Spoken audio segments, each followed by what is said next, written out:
Welcome back to The Explainer. Today we're diving straight into the life of a truly fascinating historical figure. We're looking at the quiet power of Andrew the Apostle, a guy you could absolutely call history's ultimate bridge builder. When we look back at early Christian history, it's super easy to just focus on the loud leaders, right? We all remember Peter the Rock or Paul the prolific writer. But what if the most important work is actually done in the shadows? Today, we're not focusing on a loud, charismatic leader, but rather a humble fisherman whose quiet, consistent actions literally changed the world. Let's kick things off with Section 1, The Quiet Fisherman, A Life on the Galilean Sea. To really understand Andrew, we have to look at his roots in Bethsaida. It's this small fishing village right on the Sea of Galilee. His hands were worn from casting nets, every single day alongside his older brother, Simon Peter. But man, their personalities couldn't have been more different. Simon Peter was loud, impulsive, and just naturally drew the spotlight wherever he went.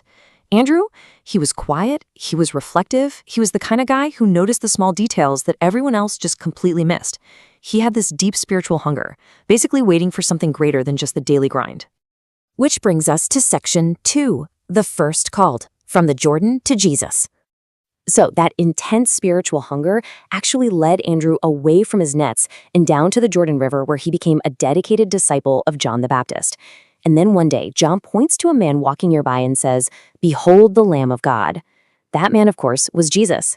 Now, because of this exact moment, Andrew holds a pretty unique historical title in the Eastern Christian tradition. He's known as Protokletos, which is a Greek term meaning the first called. He didn't wait around for some massive miraculous sign, He bravely took that very first step all on his own. And what did he do after spending that very first day with Jesus? Well, he didn't keep this monumental discovery to himself, that's for sure. He immediately ran to find his brother, Simon, and delivered 6 dramatic words. "We have found the Messiah." Those words literally changed the course of history, because it was through Andrew's witness that Peter came to Jesus. Moving on to Section 3, The Bridge Builder, Connecting Others to Greatness.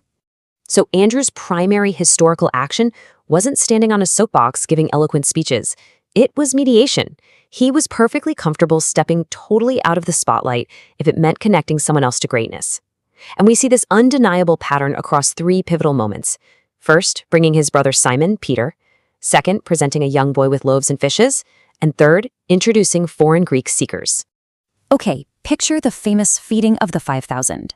It's a massive, incredibly hungry crowd, and the other disciples are practically panicking. But Andrew, he notices a single boy with just 5 small barley loaves and 2 fish. He brings the boy forward, realistically asking, "But what are these among so many?" He definitely saw the scarcity, but he didn't let the sheer impossibility stop him from connecting a very humble offering to the one who could actually multiply it. We see this dynamic pop up again in the Gospel of John, chapter 12. Some Greek travelers come to Jerusalem and they want to meet Jesus. They approach Philip first, but Philip, well, he isn't quite sure what to do with these Gentile seekers. So what's his immediate next step? He seeks out Andrew. Andrew was clearly known among all the disciples as the absolute go-to mediator. He was the guy standing at the threshold, continually opening the way for others. Let's look at Section 4, Mission to the Nations, Out of the Shadows. Following the crucifixion and resurrection, Andrew finally steps fully out of the shadows. He takes up the commission to spread the gospel, traveling from those warm, familiar shores of the Galilean Sea right to the harsh edges of the known world. Historical traditions track his incredibly arduous journey north to Scythia, around the Black Sea, then through Asia Minor, into Byzantium, where he's actually held as the first bishop, and finally down to Achaia in modern-day Greece. And that brings us to Section 5, the X-shaped cross, a final stand in Patras.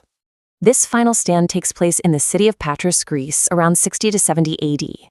The aging apostle's highly successful preaching ended up attracting the fury of the Roman proconsul, a man named Aegiates.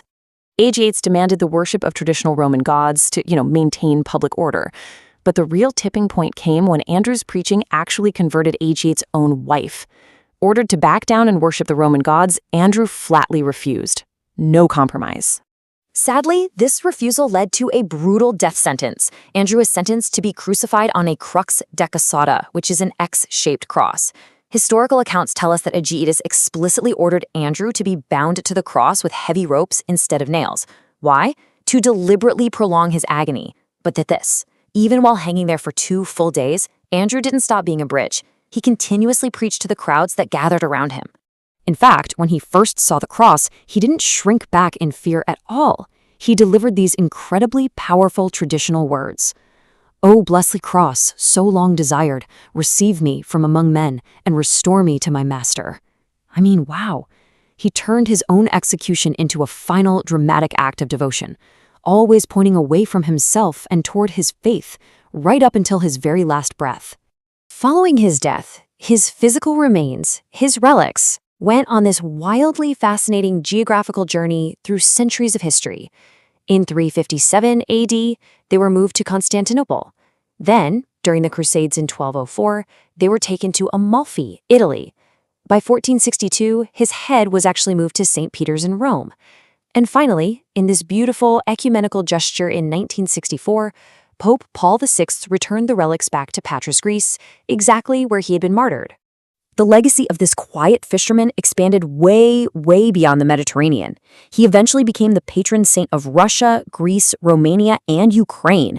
He's even so deeply ingrained in Scotland's history that the very shape of his execution, that X-shaped St. Andrew's cross, is literally the national flag of Scotland to this day. Just think about that. A humble man from Bethsaida became the unifying symbol for powerful nations all over the globe. So, what should you really take away from this explainer? I think Andrew teaches us that greatness isn't always about being the loudest voice in the room. Often, it's just about being the bridge. Which leaves us with a final, pretty provocative question to ask ourselves. In your own life, who are you bringing out of the shadows? Thanks so much for joining us, and we'll see you on the next explainer.